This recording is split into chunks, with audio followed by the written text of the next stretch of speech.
Hey everyone, my name is Mohit Prajapati. Welcome back to my channel Banking Directions. So friends, अगर अभी तक आपने channel को subscribe नहीं किया तो सब्सक्राइब कर दीजिए, बेल आइकन को हिट कर दीजिए। काफ़ी इंपॉर्टेंट वीडियोस यहाँ पे आपको मिलने वाली है और चैनल पर काफ़ी इंपॉर्टेंट वीडियोस पड़ी भी है। सो दोस्तों, मैंने एक दो दिन पहले एक कम्युनिटी पोस्ट डाला था जिसमें मैंने पूछा था कि आपके डाउट्स क्या हैं आरआरबी पीओ को लेकर, किन किन चीज़ों में आपको डाउट्स है वो मैं आपके क्लियर करूँगा। तो ये वीडियो डाउट्स के ऊपर होने वाली है और इस वीडियो में मैं आपके सारे डाउट्स क्लियर करने वाला हूँ। लाइक बहुत से बच्चों को डाउट है लैंग्वेज प्रोफिशिएंसी टेस्ट के अंदर दूसरी स्टेट से अप्लाई कर सकते हैं या नहीं कर सकते हैं। 2 या 3 आरआरबी पीओ के जो एग्जाम है, ऑफिसर लेवल के, ऑफिसर 3rd है, ऑफिसर 1st है, वो हम दोनों अप्लाई कर सकते हैं या नहीं कर सकते हैं। हिंदी लैंग्वेज में काफ़ी कंफ्यूजन है बच्चों को, तो सारे मैं आपको यहाँ पर सारे डाउट आपके इस वीडियो में क्लियर कर दूंगा और नोटिफिकेशन से रिलेटेड भी मैं आपको बताता हुआ चलूंगा कि आपको फॉर्म किस तरीके से फिल करना है, क्या इसमें रिक्वायरमेंट है। क्योंकि काफी बच्चों ने क्या किया था, एसबीआई क्लर्क में काफी गलती की थी रिगार्डिंग डिक्लेरेशन। तो डिक्लेरेशन काफी बच्चों ने गलत भरा था, फिर उनको फॉर्म दोबारा फिल करना पड़ा था, उसमें आपका पैसा भी वेस्ट होता है दोस्तों। तो वीडियो को कंप्लीट देखिएगा, कंप्लीट देखेंगे तो आपको काफी इंपॉर्टेंट चीजें यहाँ पर पता चलने वाली हैं एंड उसके बाद आप फॉर्म फिल करिएगा, क्योंकि आप कुछ ना कुछ गलती कर सकते हैं अगर आप बिना देखे बिना चीजों को समझे हुए फॉर्म फिल करते हैं। तो देखिए दोस्तों, स्टार्ट करते हैं। आईपीएस ने ऑलरेडी नोटिफिकेशन रिलीज कर दिया है और यहाँ पर अपडेशन भी आ चुका है नंबर ऑफ वैकेंसीज को लेकर। तो जो बच्चे केरला और कर्नाटका से बिलोंग करते हैं उन स्टेट्स के अंदर क्या हो गया, नंबर ऑफ वैकेंसीज थोड़ी ऐड हो गई हैं, क्योंकि वहां पर पहले 0 थी। तो ओवरऑल वैकेंसी इंक्रीज ही हुई है दोस्तों and it is a good thing. So दोस्तों देखिए, आपको इंपॉर्टेंट इसके अंदर मैं पॉइंट्स बताता हुआ चलूंगा। पूरा नोटिफिकेशन पढ़ने की हमें ज्यादा जरूरत नहीं होती है, तो मैंने सारा इंपॉर्टेंट हाईलाइट किया हुआ है, मैं आपको बताता हुआ चलूंगा। देखिए सबसे पहले आप देखिए एलिजिबिलिटी क्राइटेरिया। तो एलिजिबिलिटी क्राइटेरिया में आपको देखना है एजेस और नेशनैलिटी, ये तो सबको Indians, Nepal, Bhutan and as अगर आप देखें तो ऑफिसर स्किल 3rd के लिए, ऑफिसर स्किल 2nd के लिए एंड ऑफिसर स्किल 1st के लिए और असिस्टेंट यानी क्लर्क के लिए, सबके लिए यहाँ पर एज मेंशनड है और ये मैंने हाईलाइट कर रखा है। देखिए अगर आप इस डेट से पहले बॉर्न हुए हैं, that is 3/06/1981 for officer skill 3rd और इस डेट के बाद बॉर्न हुए हैं तो आप एलिजिबल नहीं है। ऑफिसर स्किल 2nd के लिए भी अगर आप इस डेट से पहले बॉर्न हुए हैं तो देखिए आप एलिजिबल नहीं है। अगर आप इस डेट से पहले बॉर्न हुए हैं तो आप एलिजिबल नहीं है, और अगर आप इस डेट के बाद में बॉर्न हुए हैं तब आप एलिजिबल नहीं है। And for officer scale 1st, जिसके लिए मोस्टली स्टूडेंट्स अप्लाई करेंगे और क्लर्क के लिए देखिए आपको आपकी जो एज होनी चाहिए, आप इससे पहले नहीं बॉर्न हुए हो और इस एज के बाद में बॉर्न नहीं हुए, दैट इज 31/05/2003 के बाद आप बॉर्न नहीं हुए हो और ना आप एलिजिबल नहीं है। अगर आप इन दोनों डेट्स के मिड में बॉर्न हुए देन आप एलिजिबल है इजीली। एंड दोस्तों एज रिलैक्सेशन जो रिजर्व्ड कैटेगरी होती है उनको मिलता है। SC ST के लिए एज रिलैक्सेशन 5 ईयर्स है, अदर OBC के लिए 3 years and 10 years for PWD candidates. Next important point देखिए, मैं आपको बताता हूँ इसमें क्या था। सारी चीजें मैं आपको साथ साथ बताते हुए चलूंगा।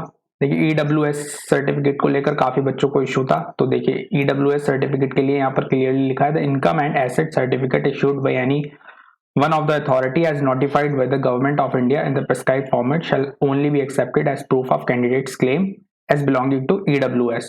तो यहाँ पर क्लियरली लिखा है कि जो भी अथॉरिटी से, अगर आप अपना ऐसी अथॉरिटी से आप EWS सर्टिफिकेट लेते हैं जो कि अप्रूव्ड है by government of India, then वो आपका कहीं कैंसिल नहीं होगा। अगर आप दूसरी स्टेट से भी अप्लाई करते हैं तब भी आपको अपने स्टेट्स का EWS सर्टिफिकेट अगर आपके पास है तो वो चलेगा, वहां पर कोई प्रॉब्लम नहीं आएगी।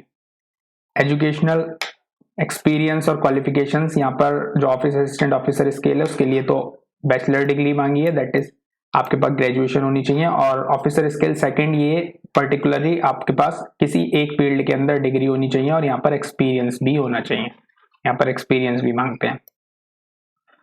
देन नेक्स्ट है दोस्तों प्रोफिशिएंसी इन लोकल लैंग्वेज। देखो यहाँ पर क्लियरली लिखा है, अब इस पॉइंट को ध्यान से सुनना, प्रोफिशिएंसी इन लोकल लैंग्वेज होनी बहुत जरूरी है for recruitment of officer scale and office assistant, that is clerk and PO। Proficiency in local language as specified below shall be an essential qualification. देखो क्वालिफिकेशन आपके पास होनी चाहिए प्रोफिशिएंसी लैंग्वेज, मतलब उस स्टेट की लैंग्वेज आपको आनी चाहिए, क्लियरली यहाँ पर मेंशन है, आपने वो पढ़ी हुई होनी चाहिए। देखो candidates who have already studied the language of the state in standard 8th or any level above standard 8 in government reorganized board of education school or having any certificate in to the effect for standard 8th or any level above standard 8 would be considered proficient in the local language। यानी आपने 8th class से या 10th में 9th में किसी में भी वो लोकल लैंग्वेज अपनी पढ़ी है तो वो कंसीडर की जाएगी, यहाँ पर क्लियरली लिखा है। तो देखो लैंग्वेज जरूर आनी चाहिए स्टेट की। अब बहुत से बच्चे सोचते हैं कि मैं यहाँ से बिलोंग करता हूँ, मेरी स्टेट में वैकेंसी नहीं है और मैं वेस्ट बंगाल से अप्लाई कर देता हूँ या आंध्र प्रदेश से अप्लाई कर देता हूँ, तो ये बहुत ज्यादा गलत होगा दोस्तों, क्योंकि आपने वो लैंग्वेज वहाँ की नहीं पढ़ी होगी, लोकल लैंग्वेज जो है वहाँ की नहीं आती होगी आपको, तो उससे आपको टेस्ट से होकर गुजरना पड़ेगा और आप अगर टेस्ट में फेल होते हैं तो ओवरऑल फेल तो आपको होना ही पड़ेगा, ओवरऑल आपको जॉब नहीं मिलेगी। तो इसीलिए ये लैंग्वेज बहुत ज्यादा इंपॉर्टेंट होती है। तो आप ऐसी स्टेट से ही फिल कर सकते हैं, मान लीजिए मैं उत्तर प्रदेश से बिलोंग करता हूँ, देन मैं दिल्ली से फिल कर सकता हूँ, बिहार से, जहां पर मेजॉरिटी लोकल लैंग्वेज हिंदी है, तो उन स्टेट से मैं अप्लाई कर सकता हूँ इजीली, वहां पर मुझे कोई प्रॉब्लम नहीं आएगी। एंड दोस्तों अगेन मैं एक और इम्पॉर्टेंट यहाँ पर चीज बताना चाहता हूँ, जो भी बच्चे सोचते हैं कि अगर हम दूसरी स्टेट से फिल कर देंगे हमारा ट्रांसफर हो जाएगा अपनी स्टेट में, बिल्कुल ऐसा मत सोचिए, क्योंकि यहाँ पर state to state transfer very नहीं करता। आरआरबीज में आपका कोई स्टेट ट्रांसफर नहीं होगा। अगर मैं यूपी से बिलोंग करता हूँ, देन मैं बिहार से अप्लाई करता हूँ, तो मुझे बिहार में ही रहना पड़ेगा जब तक मैं जॉब करता हूँ, मेरा कोई स्टेट ट्रांसफर नहीं होगा। बिहार से मैं उत्तर प्रदेश में ट्रांसफर नहीं करवा सकता हूँ। तो ये बहुत इंपॉर्टेंट चीज थी। तो दोस्तों आप देख लीजिए, अगर आप एज अ पीओ सेलेक्ट होते हैं तो आप ऑब्वियसली वो जॉब करेंगे कुछ टाइम तक, और काफी टाइम तक भी कर सकते हैं, क्योंकि आरआरबी पीओ भी एक अच्छी जॉब है। तो आप अपने ही स्टेट से अप्लाई करिए, मैं आपको ये एडवाइस दूंगा, या आपके कोई नेबर स्टेट है तब आप वहां पर अप्लाई कर दीजिए, वरना कोई जरूरत नहीं है। अगर आपके स्टेट में वैकेंसी भी कम है तब भी आप वहीं पर अप्लाई करिए, क्योंकि आपको इन दी एंड अपना घर मिल जाएगा। देन देखिए यहाँ पर ऑनलाइन स्ट्रक्चर को लेकर, एग्जामिनेशन स्ट्रक्चर को लेकर मैं आपको बताऊंगा कि क्यों बहुत सारे लोग यहाँ पर कंफ्यूजन भी रहते हैं। तो देखिए यहाँ पर मैं क्लियर करने वाला हूँ इस चीज को। Officer assistant and officer skill first, तो ये दोनों ही चीजों के अंदर देखो ये दे रखा है प्रीलिम्स के लिए। प्रीलिम्स में आते हैं reasoning and numerical ability, number of question रहते हैं 40 यानी 80 क्वेश्चन रहते हैं और मार्क्स भी 80 रहते हैं, और कंपोजिट टाइम मिलता है 45 मिनट्स का। कंपोजिट टाइम यानी यहाँ पर सारे बैंक एग्जामिनेशन से अलग रहता है, सब में 20 मिनट्स मिलते हैं, यहाँ पे कोई सेक्शन वाइज टाइम नहीं मिलता, आपको एक कंपोजिट टाइम दे दिया जाएगा 45 मिनट्स का, और उसमें आप इन दोनों सेक्शन को अटेम्प्ट कर सकते हैं। ऐसा नहीं है कि आप पहले रीजनिंग खुलेगा या पहले न्यूमेरिकल एबिलिटी खुलेगा, दोनों ही एक साथ खुलेंगे, आप शिफ्ट कर सकते हैं। वहां पर जब आप मॉक टेस्ट लगाएंगे तो आप इजीली आप समझ जाएंगे, तो वहां पर शिफ्ट कर सकते हैं इजीली, कि आप बीच में शिफ्ट कर लीजिए, कोई सा भी सेक्शन पहले अटेम्प्ट करिए, वो आपकी मर्जी होगी। इसी तरीके से ऑफिसर स्केल के अंदर रहता है, यही बिल्कुल दोनों का सेम पैटर्न रहता है। अब देखिए मेंस लेवल को इंपॉर्टेंट है दोस्तों, इसको ध्यान से समझना। Reasoning, computer knowledge, general awareness, English language, Hindi language, numerical ability, ये आते हैं सारे के सारे सेक्शन, दैट इज 5 सेक्शन है, और लैंग्वेज में 4A 4B डाल दिया तो ये एक ही सेक्शन माना जाता है दोस्तों। वहां पर आपको मिलेंगे ये 6 के 6, बट यहाँ पर आपको एक ही अटेम्प्ट करना होगा, या तो आपको इंग्लिश या आपको हिंदी। सारे 40 मार्क्स के होते हैं, यानी 40 क्वेश्चंस आते हैं। सिर्फ रीजनिंग 50 मार्क्स का होता है, कंप्यूटर 20 मार्क्स का होता है, और ये तीनों सेक्शन होते हैं 40 मार्क्स के, और न्यूमेरिकल एबिलिटी भी 50 मार्क्स का होता है। कंपोजिट टाइम आपको 2 आवर्स का मिलता है यहाँ पर, यानी 2 घंटे में आपको ये सारे सेक्शन अटेम्प्ट करने होते हैं। यहाँ पर भी वही रहता है, कोई सेक्शन वाइज आपको टाइम नहीं मिलेगा, आप किसी भी सेक्शन पर शिफ्ट कर सकते हैं। अब देखिए हिंदी लैंग्वेज, इंग्लिश लैंग्वेज का क्या होता है कि जैसे ही आपका एग्जाम स्टार्ट होता है ना मेंस लेवल का, तो इंटरफेस पे आपको क्लिक करवाता है वो पहले कि आप कौन सी लैंग्वेज अटेम्प्ट करना चाहते हैं, हिंदी या इंग्लिश, तो आप सेलेक्ट कर लीजिएगा। जैसे ही आपका पेपर स्टार्ट हो जाता है तो फिर बाद में भी आप शिफ्ट कर सकते हैं। मान लीजिए मैंने हिंदी सेलेक्ट करी और हिंदी मेरे को थोड़ी टफ लगने लगी 5-6 मिनट बाद, तो 5-6 मिनट बाद मैं इंग्लिश में शिफ्ट कर सकता हूँ आसानी से। लेकिन जो मैंने हिंदी लैंग्वेज में क्वेश्चंस लगाए थे या जो मैंने वहां पर टाइम दिया, वो मेरा टाइम ऑलरेडी चला जाता है, और क्वेश्चंस जो मैंने टिक किए थे वो क्लियर हो जाते हैं ऑटोमेटिकली। फिर इंग्लिश लैंग्वेज मुझे स्टार्टिंग से अटेम्प्ट करनी होती है, तो मेरा टाइम चला जाता है एक्चुअल में, और मैंने जो क्वेश्चन लगाए थे वो भी कंसिडर नहीं होते हैं। तो ये होता है मेंस लेवल में। तो इस चीज को आप ध्यान से समझिएगा, मैंने ये प्रॉपर बता दिया इंग्लिश लैंग्वेज और हिंदी लैंग्वेज का क्या होता है। हिंदी लैंग्वेज कैसी आती है और इंग्लिश लैंग्वेज कैसी आती है, इसके बारे में हम दोस्तों बाद में बात करेंगे। अब नेक्स्ट इंपॉर्टेंट चीज है कट ऑफ स्कोर कैसे निकालते हैं, ये सब आपको पढ़ने की जरूरत नहीं है बिल्कुल भी। List of document produced at the time of interview, देखिए ये डॉक्यूमेंट्स आपके पास होने चाहिए, ये आप एक बार पढ़ लीजिएगा जरूर, क्योंकि ये at the time of interview आपको प्रोड्यूस करने होंगे और ये आपको बाद में भी लिस्ट प्रोवाइड की जाएगी, बट अभी भी आप पढ़ के चलिएगा इन्हें। द नेक्स्ट इंपॉर्टेंट इसके अंदर जो चीज है दैट इज रफ शीट। आप बहुत बच्चों को डाउट रहता है रफ शीट मिलेगी नहीं मिलेगी, क्लियरली लिखा हुआ है कैंडिडेट डेस्क पर आपको रफ शीट ऑलरेडी मिल जाएगी, तो आपको कोई रफ शीट ले आने की जरूरत नहीं होती है। अब देखिए हाउ टू अप्लाई, इस चीज को ध्यान से समझिएगा, अप्लाई करने में बहुत बच्चे गलती कर देते हैं। फोटोग्राफ आपको अपलोड करनी है, जरूरी नहीं है इस डायमेंशन में हो, बस जो ये साइज प्रोवाइड करते हैं वो साइज होना चाहिए, लाइक 20 KB और 20 to 40 KB यहाँ पे साइज होगा, तो 20 to 40 KB के बीच में आपका होना चाहिए। Signature left thumb impression upload करना है दोस्तों, तो राइट थंब मत कर देना गलती से भी। सिग्नेचर कैपिटल लेटर्स में नहीं होंगे, और देखो left thumb impression properly clear होना चाहिए, स्मज्ड नहीं होना चाहिए। एंड टेक्स्ट जो आपको डिक्लेरेशन में लिखना है बिल्कुल एज इट इज ये वाला कॉपी करना है, I candidate this this this this, ये आप देख लीजिएगा, अपनी राइटिंग में लिखना है, किसी और की राइटिंग में नहीं लिखवाना है। बिल्कुल भी ऐसा मत करना कि आपकी राइटिंग अगर खराब है तो आप किसी और से लिखवा लें, ऐसा नहीं करना है, जैसी आपकी राइटिंग है वैसा लिखिए, क्योंकि बहुत इंपॉर्टेंट होती है ये चीज। नेक्स्ट इंपॉर्टेंट चीज है देखिए दोस्तों इसके अंदर जो आपको ध्यान रखनी है,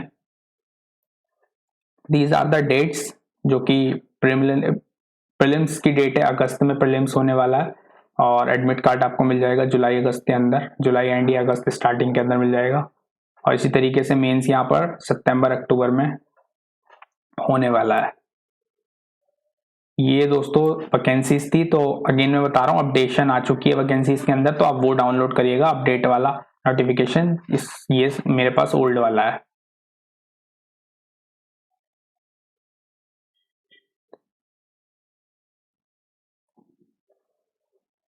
देखो नेक्स्ट इंपॉर्टेंट चीज guidelines for scanning upload end of documents, तो इस चीज को काफी बच्चे इग्नोर करके चलते हैं। देखो ये इंपॉर्टेंट है, फोटोग्राफ ये होना चाहिए, और इसका यहाँ पर साइज देखो लिख रखा है, और सारी चीज यहाँ पर मेंशन है, आप पढ़ लेना कि photograph must be in recent style colour picture, make sure the picture is in colour taken against a light coloured, के अगेंस्ट आप खड़े हो और तब होनी चाहिए। देखो साइज यहाँ पर मेंशन किया है 20 KB 50 KB, तो ये आप इस साइज में अपनी इमेज को अपलोड कर सकते हैं। देन लेफ्ट थंब इंप्रेशन, देखो applicant should sign white paper पर आपको साइन करना है with black ink pen.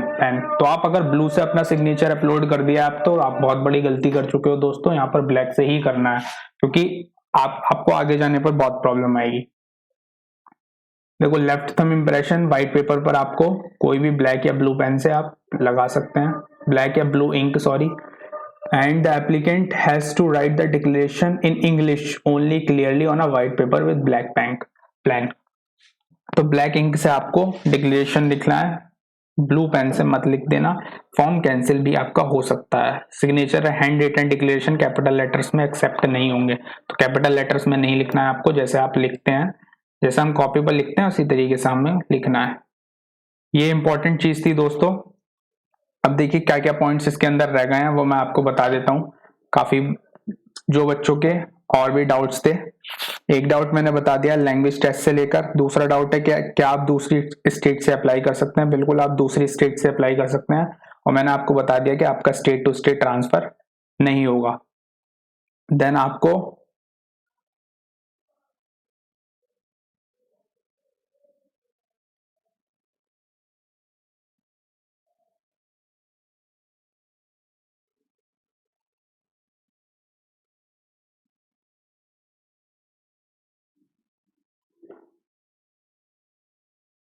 EWS certificate से भी दोस्तों मैंने बता दिया, और कुछ बच्चों को देखो डाउट रहता है कंप्यूटर सर्टिफिकेट से रिगार्डिंग।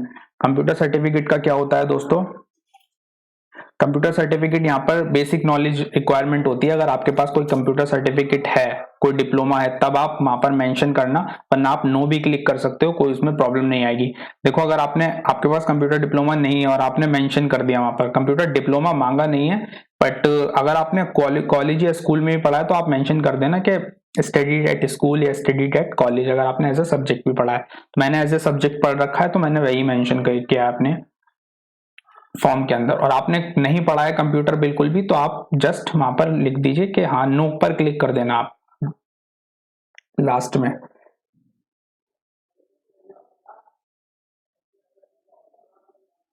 तो दोस्तों ये सारी चीजें इंपॉर्टेंट थी इस नोटिफिकेशन के अंदर। तो मैंने सारी इंपॉर्टेंट पॉइंट्स आपके क्लियर कर दिए हैं जो बच्चों के मेजर डाउट्स रहते हैं इस स्टेट से लेकर लैंग्वेज प्रोफिशिएंसी टेस्ट से लेकर। तो अब आप फॉर्म को बिल्कुल सही फिल करना, गलती मत करना। बिल्कुल आप देख लेना आपकी स्टेट में कितनी वैकेंसी है, और आप दूसरी स्टेट से अप्लाई करना चाहते हैं तो उसका भी ध्यान रखना कि आपको स्टेट ट्रांसफर नहीं मिलेगा। तो दोस्तों वीडियो अगर पसंद आए तो इसको लाइक करना, हर बच्चे के साथ शेयर करना, क्योंकि सारे बच्चों को जो आरआरबी पी और क्लर्क देने वाले हैं उनको ये चीजें पता होनी चाहिए। एंड वीडियो को लाइक करना और चैनल को सब्सक्राइब करना दोस्तों। Thank you so much.